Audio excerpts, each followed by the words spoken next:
Halo semuanya, pernah nggak sih pas lagi duduk santai, kamu ngelihat benda-benda di sekeliling dan kepikiran, sebenarnya alam semesta ini tuh terbuat dari apa sih? Dari mulai bintang raksasa di galaksi sana, sampai layar gawai yang lagi kamu tatap sekarang, semuanya itu terikat oleh satu hukum sains yang sama. Nah, di sesi bedah materi kali ini, kita bakal ngebongkar rahasia itu jadi konsep yang super jernih dan gampang dipahami. Oke, coba bayangin ini sebentar. Sebuah meja kayu yang keras banget dan udara yang gak kelihatan di dalam sebuah balon. Menurut kamu apa kesamaannya? Kalau dipikir-pikir mungkin jawabannya ya nggak ada lah. Yang satu keras dan solid, yang satu lagi bahkan gak kasat mata. Tapi faktanya secara ilmiah, kedua hal ini adalah wujud dari apa yang kita sebut sebagai materi. Biar nggak bingung, ini peta jalan kita untuk pembahasan kali ini. Kita bakal mulai dari konsep dasar materi, lanjut ke 3 wujud zat, bedain apa itu sifat fisika dan kimia, ngeliat penerapannya di dunia nyata, dan terakhir kita bakal intip sumber belajar terbaik buat nguasain topik ini. Singkat, padat, dan langsung pada intinya. Langsung aja kita masuk ke bagian pertama nih, konsep dasar materi atau gampangnya segala sesuatu di alam semesta ini tuh terbuat dari apa sih?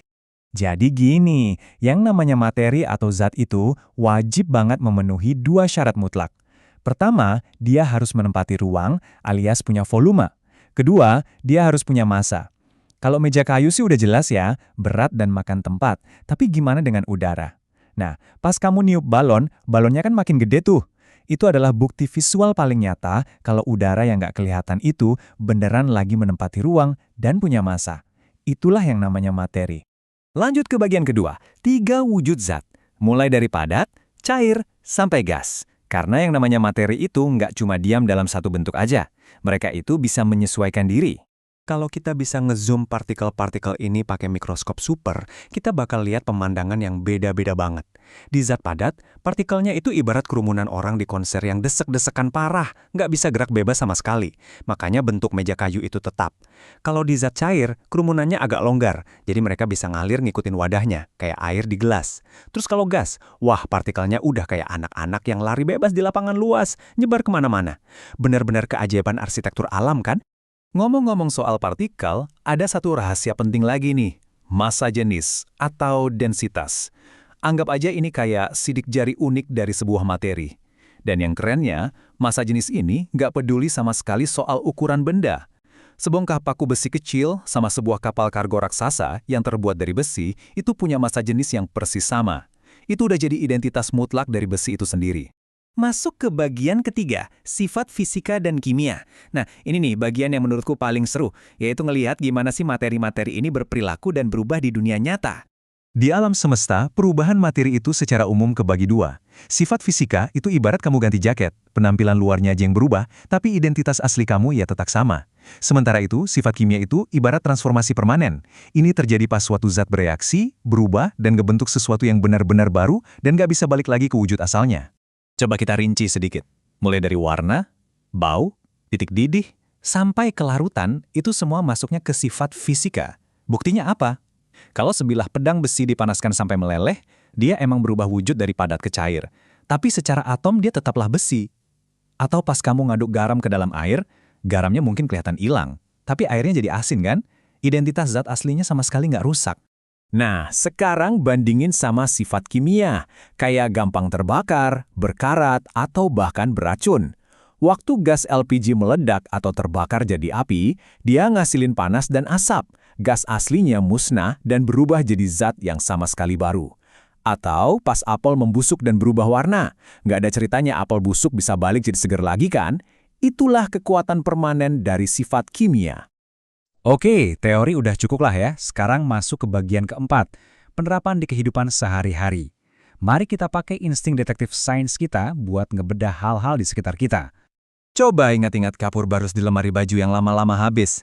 Itu sifat fisika murni loh. Dia cuma nyublim dari padat jadi gas, nggak ada zat baru yang tercipta. Tapi coba kamu tiup air kapur jernih pakai sedotan. Tiba-tiba airnya jadi keruh. Itu karena karbon dioksida dari napas kamu bikin senyawa baru. Fix itu kimia. Kalau kabel tembaga yang ngalirin listrik di rumah kita, dia cuma jadi jalan tol buat arus listrik tanpa merubah zat tembaganya. Jadi itu fisika. Pengetahuan soal sifat-sifat ini tuh beneran jadi senjata utamanya para insinyur buat bikin barang-barang di rumah kita. Pernah mikir nggak kenapa rata-rata panci terbuat dari aluminium? Karena secara sengaja kita milih materi yang sifat kimianya kebal dari karat. Terus kenapa masak pakai gas LPG? Karena kita manfaatin sifat kimianya yang gampang banget terbakar buat ngasilin panas. Kita tuh literally lagi memanipulasi hukum alam buat kebutuhan sehari-hari. Ada satu trik fisika lagi nih yang nggak kalah cerdas. Kalau kamu punya air suling murni, kamu nggak bakal bisa misahin komponennya pakai cara fisik, karena itu senyawa kimia yang utuh. Tapi gimana dengan air laut atau teh? Karena mereka ini cuma campuran fisik, kita bisa ngakalin mereka. Panasin aja air lautnya, airnya bakal nguap karena titik didih, dan boom, garamnya bakal tertinggal di bawah. Sesimpel itu kita ngegunain hukum fisika buat misahin materi. Masuk ke bagian kelima dan terakhir nih. Buat kamu yang makin antusias dan pengen ngulik lebih jauh, pastinya butuh sumber belajar atau semacam toolkit yang pas dong. Nah, disinilah e-book IPA kelas 7 dari Erlangga ini ngebantu banget. Ini tuh bukan sekedar buku teks ngebosenin yang isinya tulisan doang. Di dalamnya udah dilengkapin sama eksperimen langsung, ada soal-soal HOTS yang bikin kita bener-bener mikir kritis, sampai proyek kolaboratif. Semuanya disiapin buat ngebentuk profil pelajar Pancasila. Jadi teori sainsnya itu nyambung banget sama skill di dunia nyata. Kayak yang dibilang di sinopsisnya, materi ini emang ditujukan buat kamu yang pengen paham sains secara mendalam, dari kognitif sampai non-kognitif. Artinya, bukan cuma ngasah otak buat hafal rumus, tapi juga ngebangun rasa ingin tahu dan ngebentuk cara pandang kamu yang lebih kritis ngebaca fenomena alam di sekitar. Jadi, sebelum kita kelar nih, aku punya satu tantangan simpel. Coba deh, angkat kepala kamu sebentar dan perhatiin sekeliling ruangan sekarang. Ada es batu di minuman kamu yang lagi mencair? Nah, itu perubahan fisika. Atau laptop dan HP kamu yang layarnya lagi nyala? Baterainya itu lagi ngubah energi kimia jadi listrik loh detik ini juga. Ingat, materi di semesta ini tuh gak pernah diam. Mereka terus bertransformasi. Teruslah penasaran, terus amati sekitarmu, dan terima kasih udah seru-seruan bareng di pembahasan materi kali ini.